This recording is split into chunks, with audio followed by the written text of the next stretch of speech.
Baik, di video kali ini saya akan membahas tentang uang dan lembaga keuangan.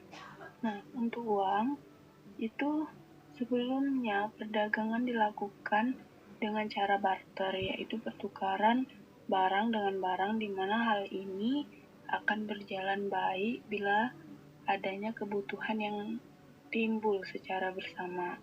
Semakin bertambahnya kebutuhan manusia, kebutuhan masyarakat, maka sistem barter tidak mudah dilakukan lagi saat sekarang.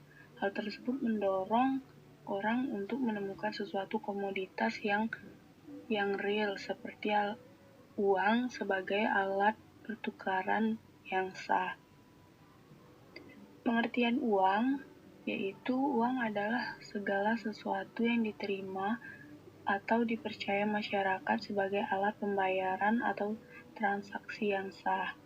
Nah, untuk syarat-syarat, sesuatu komoditas dapat dijadikan sebagai uang adalah tahan lama, nilainya stabil, mudah dibawa kemana-mana, dapat dibagi dalam satuan lembar, jumlahnya juga mencukupi.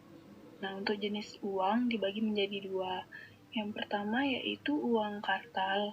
Uang kartal yaitu uang yang dikeluarkan oleh pemerintah melalui bank sentral atau Bank Indonesia berupa uang kertas ataupun uang logam. Nah, yang kedua uang giral, yaitu uang masyarakat yang disimpan di bank umum dan sewaktu-waktu dapat digunakan untuk melakukan pembayaran dengan perantaran cek atau perintah membayar. Uang ini dikeluarkan oleh bank umum yang ada di daerah tersebut. Untuk fungsi uang ada 4. Yang pertama sebagai alat pertukaran, yang kedua alat satuan hitung, yang ketiga alat penyimpanan nilai, menyimpan hasil transaksi untuk mengalihkan daya beli dari masyarakat dari masa sekarang hingga mendatang. Nah, yang keempat, yang terakhir, standar pembayaran di masa depan, yaitu standard of deferred payment.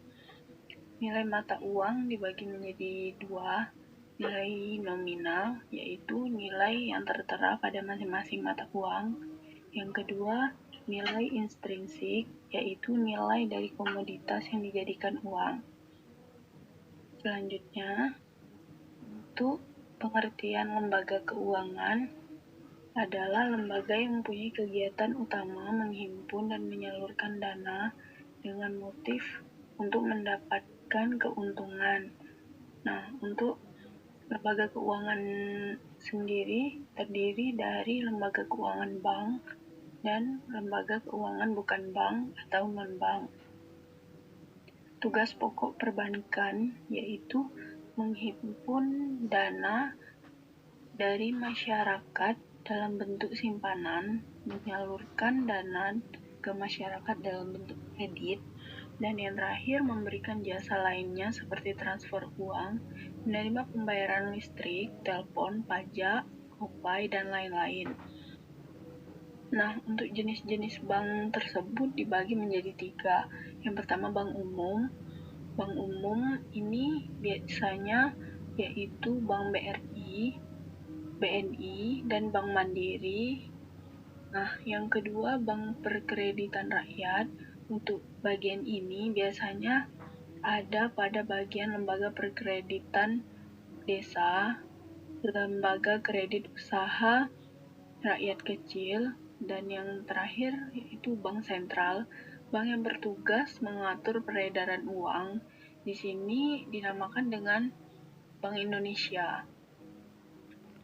Nah, untuk lembaga keuangan bukan bank, berbeda dengan bank. Nah, lembaga ini tidak diizinkan menghimpun dana dalam bentuk tabungan. Kegiatan utamanya adalah menghimpun dana dalam bentuk kertas berharga dan kemudian menyalurkannya untuk membiayai kegiatan investasi perusahaan atau individu.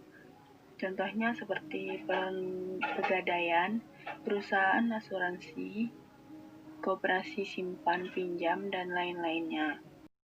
Pembagian uang atau macam-macam uang itu ada dua. Yang pertama uang kartal dan yang kedua uang giral. Untuk contoh uang kartal itu seperti uang kertas biasa dan uang logam. Untuk contoh uang giral itu biasanya berupa kartu-kartu. Untuk contoh uang giral itu biasanya berupa kartu-kartu. Untuk macam-macam lembaga keuangan itu ada dua. Yang pertama bank dan yang kedua non-bank. Untuk yang bank saya mengambil contoh pada Bank Bengkulu. Dan untuk yang non-bank itu saya mengambil contoh pada Pegadaian.